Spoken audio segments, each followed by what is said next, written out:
Chromosomes.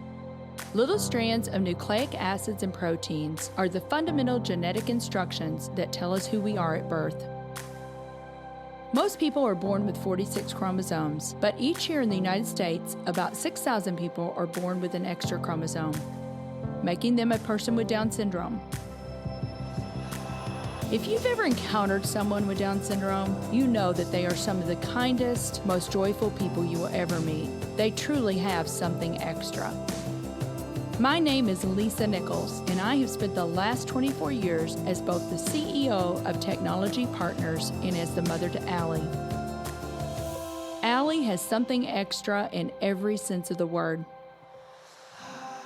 I have been blessed to be by her side as she impacts everyone she meets. Through these two important roles as CEO and mother to Allie, I have witnessed countless life lessons that have fundamentally changed the way I look at the world. While you may not have an extra chromosome, every leader has something extra that defines who you are. Join me as I explore the something extra in leaders from all walks of life and discover how that difference in each of them has made a difference in their companies, their families, their communities, and in themselves. Today, we welcome Danny Ludeman to the show. Danny is the former president and CEO of Wells Fargo Advisors and is the founder and CEO of Concordance Academy of Leadership, a nonprofit that provides re-entry services to incarcerated individuals. So, Danny, I'm so excited to have you on the show today. Thank you so much for agreeing to be with me today, and I'm so excited for our listening audience to get to hear your story. So let's just jump right in because there's a lot of things I want to talk about. So talk to us a little bit about your upbringing. Where did you grow up? Just talk to us a little bit about that. Okay. Well, thank you for having me, Lisa. It's a pleasure. I was very fortunate. I grew up in a very loving family. My parents became Christians when I was about 7 or 8 years old. I grew up in southern Florida for the first 9 years of my life, 6 years in Miami and 3 years in Fort Lauderdale. And then we moved to Richmond, Virginia when I was 9. And I accepted the Lord as my Savior around 12 years old. I feel very, very fortunate, very, very blessed. We didn't come from a whole lot, but that was also what was kind of cool to see with my father because he was a stockbroker in Miami and Fort Lauderdale. That's what brought us to Richmond. He worked for a bank called State Planners Bank back then and then rose to become president and CEO of that bank. So it was just wonderful to see the transformation, what God was doing with him. You know, I'm very, very grateful, and I would say that who I am today is clearly a combination of the values that my parents instilled in me at a very young age. Mm-hmm. Well, so talk to us a little bit about you can talk about your educational journey and... It's interesting to look back on it because I think in many respects I can see this journey which ultimately led me here to start and run Concordance. But I went to Virginia. You didn't see that, though, back then, right? Didn't see it at all. Yeah. So I had, I went to Virginia Tech, undergrad, economics major, and then I started off at a very small brokerage firm called We First Securities. I was the 299th financial advisor in D.C. right after school. And then I came back to the home office and was given some management responsibilities. And they grew and grew, eventually ended up heading up the firm. Mm-hmm. But what bothered me was that we could compete with a lot of the larger wirehouses on culture, on the family feel, but we couldn't compete when it came to providing the whole array of services for our clients. Mm. And so the brokerage business is a very scale-oriented business. And so one of the first things I did was we interviewed 7 larger firms, 6 banks and 1 insurance company, and we picked First Union because they wanted to invest in our business. So we sold the First Union, and then we went on there were 2 things we did. We went on a quest to get scale and scope. We bought 15 firms in a 10-year period, became the second largest brokerage firm in the country. The last one was A.G. Edwards, not the biggest one, but the last one. As much as I tried to keep the headquarters in Richmond, Virginia, the deal wasn't going to happen unless you moved here, right? So I was calling on A.G. Edwards ever since since I got my job. So I'd come to St. Louis one day.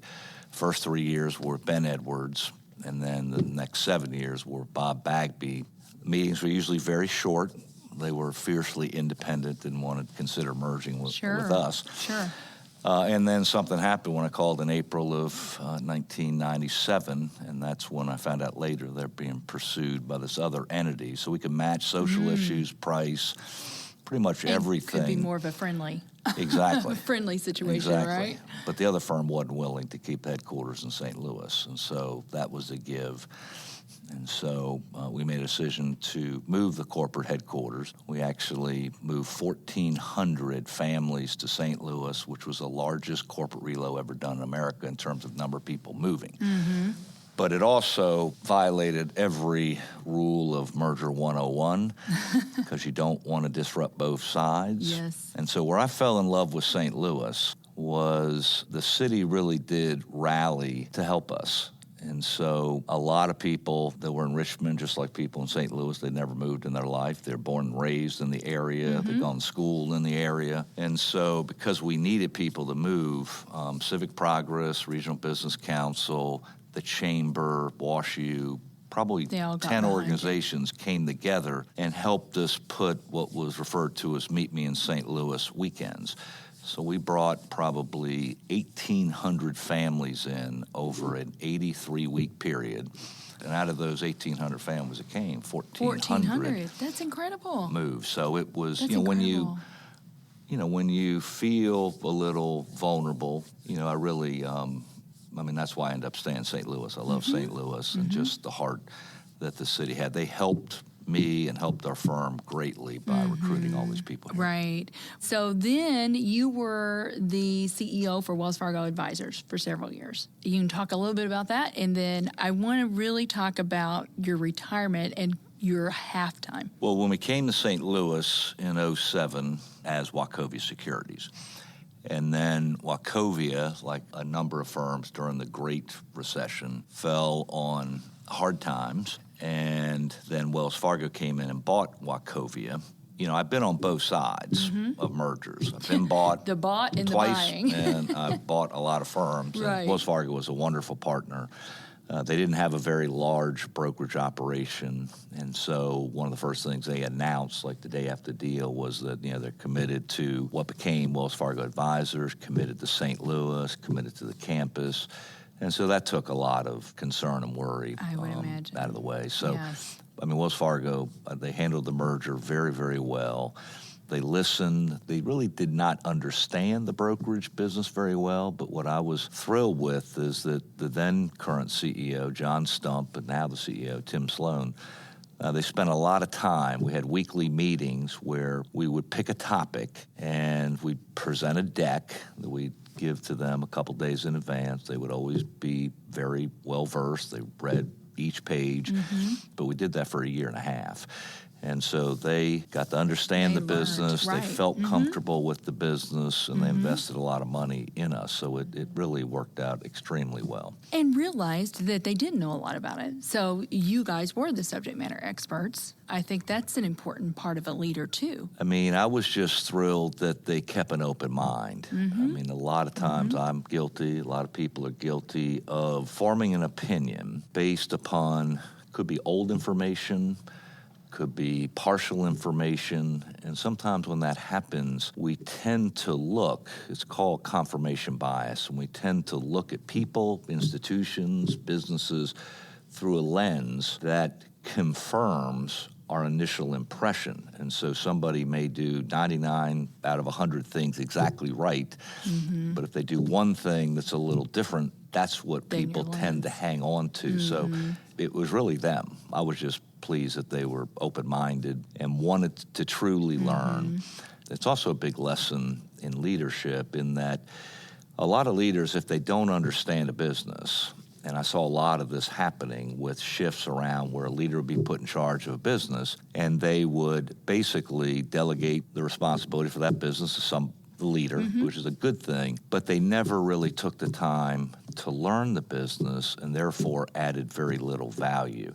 So until individuals believe that you truly have your best interests at heart, people can misinterpret that as just messing around with you. Maybe you think there's another motive. Maybe they're trying to catch you. I had a boss like that at Wachovia, where he didn't understand the business, and I misunderstood what was needed there. And so he had the thirst for information. He would go talk to people all over, our company, 10 levels down. At first, I felt like he was intruding on the business, and so I kept a little bit of a curtain around our business, somewhat fearful that he was really just looking to catch you. Something. Doing something wrong. And exactly, catch us doing something. That's exactly the phrase. And but then I learned that he just didn't know the business, had a thirst for the business, and once I spent time with him, it changed on a dime. And I realized that he really did have my best interest at heart. And the more information I provided him, the more details I provided him, the less need he had to go trying to find certain things for it. It just changed the whole relationship. Right. Well, so how long were you the CEO for Wells Fargo Advisors? And 15 years. 15 years. Well, counting, so I've only been at one firm my whole life, 35 years, lots of different names, but one firm. And so I took over in 1998 and then retired at 2004. So 15 years as CEO, which is, I would say, is too long. I got a lot of advice from people locally here, actually, early on in my career. They were friends of my mentor, Jim Wheat, that you want to be careful that you don't define your life by your career. So many people do that, but we're only stewards of the business. And therefore, we have to catch ourselves because it's easy to get into an ownership mentality. It's easy sometimes to let your ego get a little bit ahead of you. And so one good friend recommended that he thought that CEOs ought to declare, not necessarily publicly, but a time frame for when they should step down. And so 10 years was my goal. But that's right when we bought A.G. Edwards, and a couple years later, Wells Fargo bought Wachovia. So also learned you can't necessarily extract yourself from an organization on your time frame. Right. It's a timing But thing. I think his advice was one of the main reasons that I retired. Okay. One, I lost a little bit of my mojo, but a lot of it was I'd done it too long, and it's important to give other people the opportunity. So I spent a lot of time developing, because we bought a lot of firms, and I was surprised they didn't have necessarily great leaders underneath the CEO. There wasn't a lot of development, so you spent a lot of time probably doing that, didn't you? A lot of that, and so I felt wonder. I can't imagine working in a company your whole life and then leaving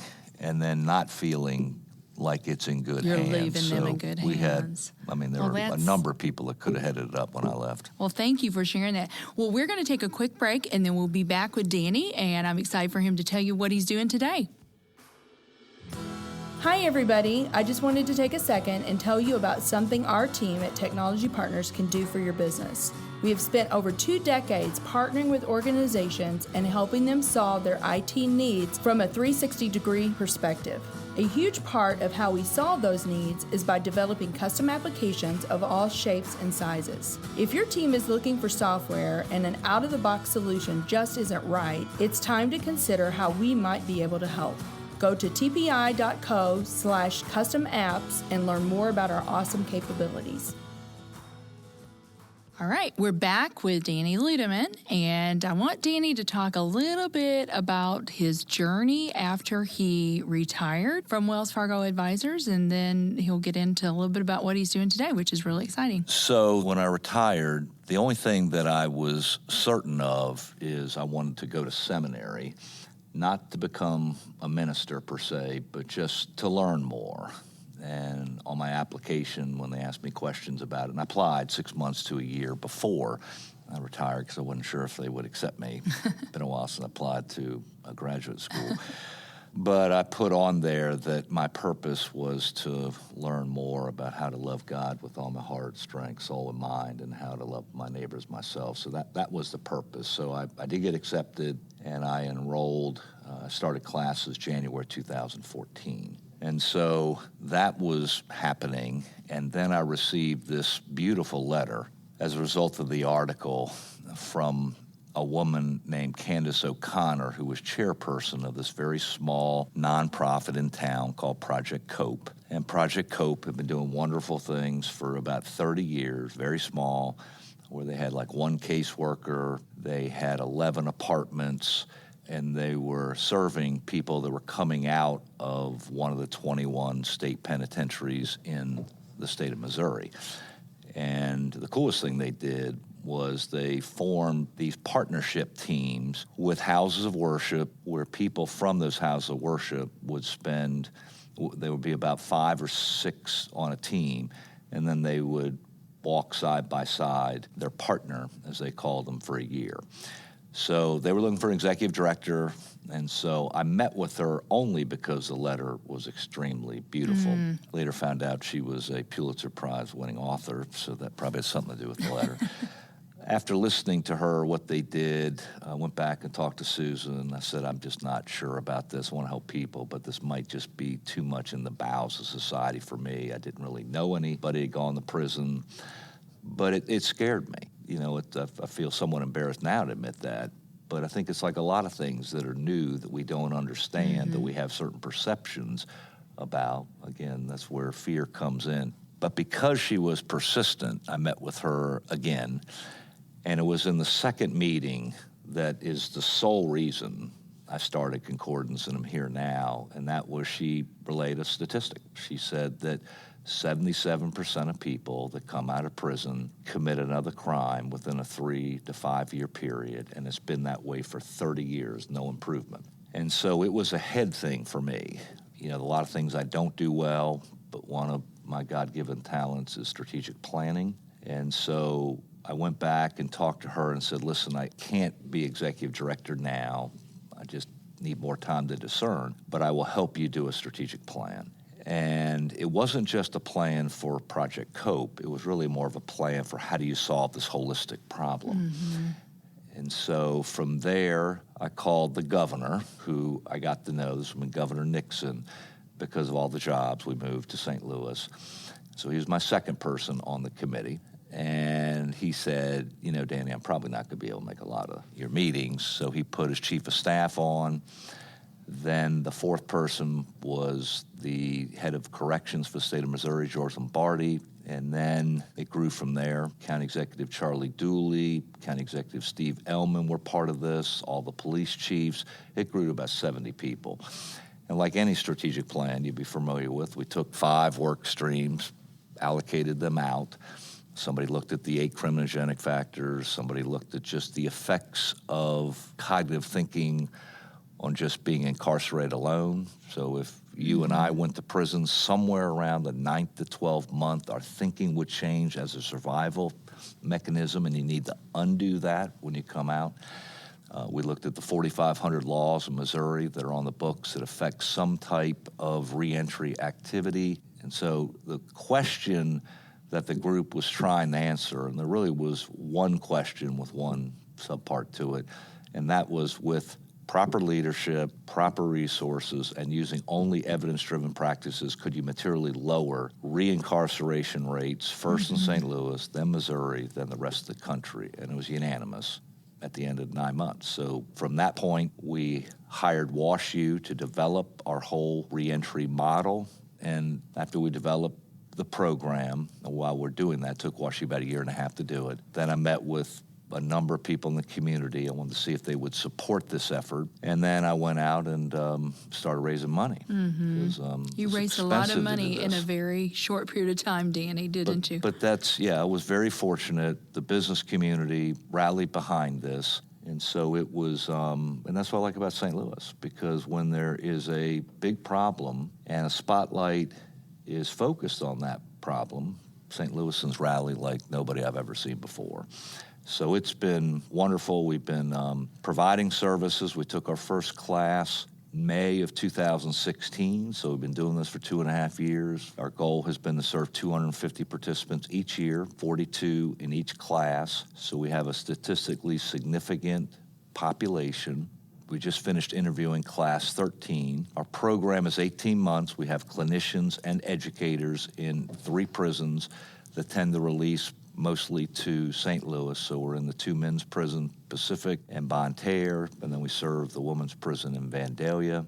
The results have just been incredible. Wash U put a goal on there of cutting reincarceration rates by a third by offering these 12 holistic, integrated, only using evidence-driven practices that have proven to work for this population. And to date, we've lowered it by about 55%. We're still early, but we're excited about that. That's so exciting. And so for you, you've got some new initiatives, and I want to talk a little bit about that. There's many things that someone needs when they're coming out of that situation, and one is employment, and so you're skilling up people. But I also want to talk to you about your plans for expansion. What I'd like to just go back on, because I don't think I stated this, so there are an awful lot of myths about this population, including ones that I had. You know, what has been probably the biggest learning for me has been that the overriding issue here that our world will face over the next several generations is the impact of trauma on individuals. So every single one of our participants, we do a lot of assessments in the first 4 weeks in our pre-release program. Every single one of them has had a horrific, traumatic event defined as either being shot, stabbed, raped, physically beaten, or seen a loved one die in front of them by the age of 9. All of them, not one exception. And so that leads to mental health issues. 83% of our participants have substance use disorder. It leads to physical health issues, lack of education, no job skills, no consistent work, homelessness, no health care, no family or community support. And each of these individuals that were all created in God's image like you and I have this perpetual stigma of being a felon for life. And so the reason there has been absolutely no improvement in this country in 30 years is because you're dealing with so many complex issues. And the second reason is this is not a cause that people wish to support financially. It's like my first reaction. These individuals can appear to be scary or whatever when they're not really. But what happens is, whether you're in St. Louis or across the country, limited funding, you know, as a business person, you realize that you can only focus on one or two things, and you want to do it well. But the research has shown time and time again that one or two solutions has been a failed proposition in truly helping this population. It is not hard to find a participant a job. It's extremely hard for that participant to keep a job, because if you can't stay sober, you got other serious mental health issues, maybe you're not taking certain medication, and so that's like one of those myths. So, and don't get me wrong, it's always wrong to commit a crime. We're not, and that's another myth. None of our participants say they never did it, but they made a choice, a bad one, and now they paid their debt to society, and now we're trying to give them that second chance. But I made an incorrect assumption of what I thought the problem was. I rendered judgment and categorized these traumatic sufferers as they. You know, if they were more responsible, if they just had made better choices, if they just worked harder as I had, then they would not be in this position. And so as a result of both my complicity, my ignorance, I actually contributed to the problem, because when we're complicit with perpetrators and broken systems, if we refuse to see what's really happening around us and enter in, then by definition, we're adding to the problem. To the problem, right. And there are people all over this world that are suffering from trauma.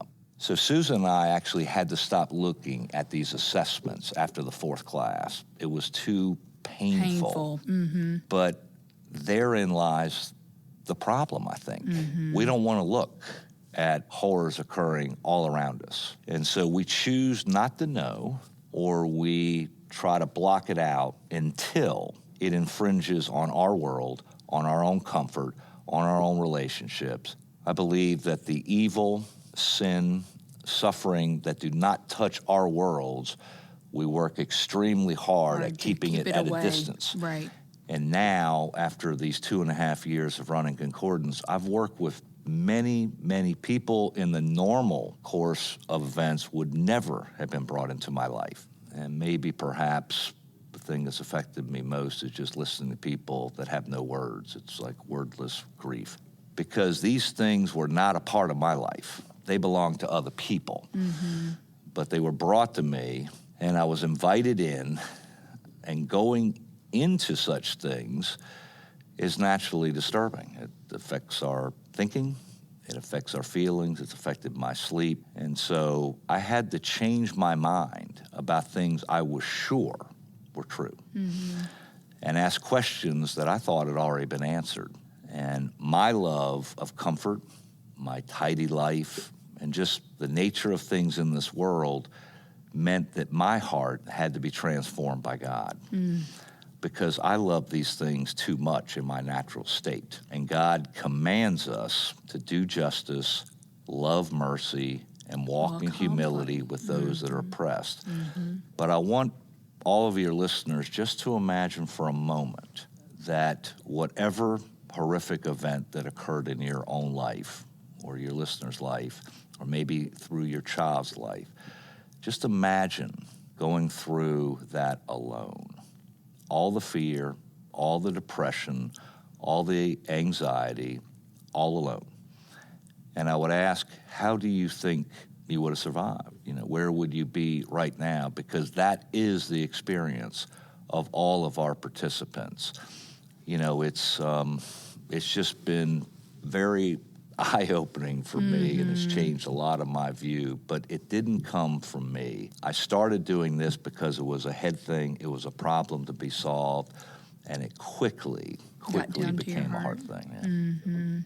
Well, thank you so much for sharing That may be a your little story. much, but I just wanted to cover a lot of Isn't different. it good? Just been such a pleasure. I just so enjoyed talking to you. I could just sit here all day and just listen, and you're just doing some awesome work. I'm so glad that you had eyes to see and to open your eyes to what's going on.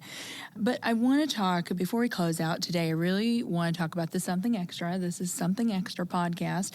Talk to me a little bit about what you believe the something extra is that every leader needs. And it can be a couple of something extras if you want to. It's hard. Not just a, but a couple maybe.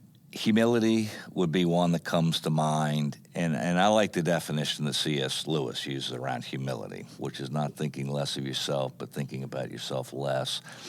Because, again, I think we're prone to make a lot of stuff about us.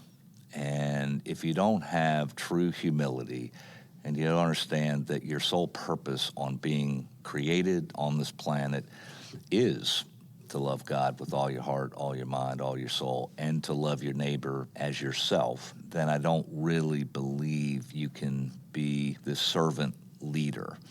The primary job of a leader is helping other individuals in the organization become the best that they can. And, that requires a great deal of not only humility, but it requires honesty.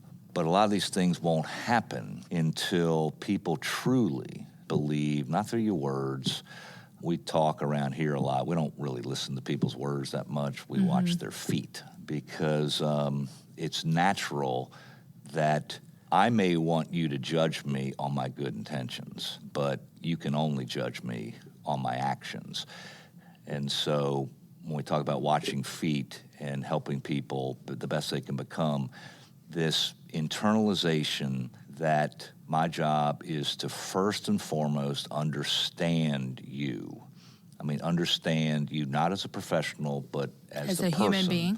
And so every interview I've done for 30 years, the first interview I do is I ask them to start from birth and stop at high school and just tell me everything about them, because I want to get to know them as an individual, not as a professional. We can cover that later. Because when you take the time to truly understand somebody, it implicitly validates the self-worth of somebody else. And I believe the deepest hunger of the human heart is to be understood first.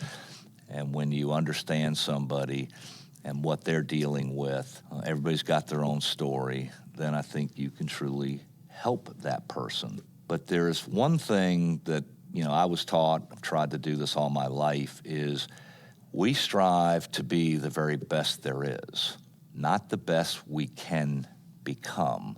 And if you have that mindset, it does lead you to a different place in terms of how you manage your team, how you make clear specifically in writing what the expectations are, how you evaluate people constantly, how you give feedback, praise, but also pointing out to people. Being honest and being honest with people. We have an expression around here, we like to catch people doing good, not just catching people doing bad. Right. But the whole point here is being the very best, not the best you can be. You will manage your team differently because you have a standard. And to be fair to the organization, you need to make sure that everybody is operating at that particular standard, and you'll run your organization quite differently. And I think it actually has this self-correcting effect. People typically will opt out if they don't fit the culture. If your culture is strong enough, then They'll people won't deselect feel themselves. comfortable Right. being there. Right, So, exactly. Anyway, but humility would be one, because we're naturally inclined to think about ourselves.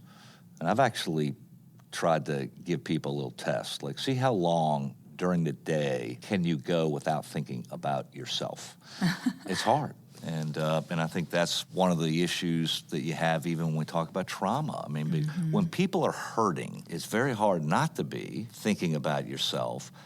And so I've always felt in one's life, sometimes you're going to be in a place where you truly can help others, you're healthy, you can provide a lot of value. The reason I believe I was blessed is to bless others. But there are also times when people are hurting, and it's okay to acknowledge that place in your life. And when that's happening, we ought to be hugging and spending as much Rally time around. helping Sure. those individuals that really, it's difficult, for them. So everything I think about in terms of career, personal life, or whatever is how may I best serve my king. Like Paul talks a lot about, he uses the word bond servant, which is so powerful because it gets at the heart of the fact that we have been purchased by the Lord. And a lot of distractions happen throughout the day. And so by just staying focused on relieving me from the bondage of self and asking God, how may I do your will, not my will. If I don't do that, It's a daily thing. it's a hard thing. It is a hard thing. It sure is. Thank you for letting me diverge a little bit. Loved But I it. don't want to come across as holier than thou. I mean, I have no We're doubt all I'm works probably in the most progress, sinful Danny. person in the room. So, but I just just ask know my where family. my source comes from. Sure, absolutely. Well, thank All you right. so much. This was awesome. Yeah, thank you. Loved our time together. Thank you. Our show today is executive produced by Brian Muncie. Our technical producer is Daniel Williams. Something Extra with Lisa Nichols is a Technology Partners production. Copyright Technology Partners, Inc., 2018. For show notes or to reach out to Lisa, visit lisagailnichols.com/somethingextra. Don't forget to leave a review on Apple Podcasts, Google Podcasts, or wherever you listen.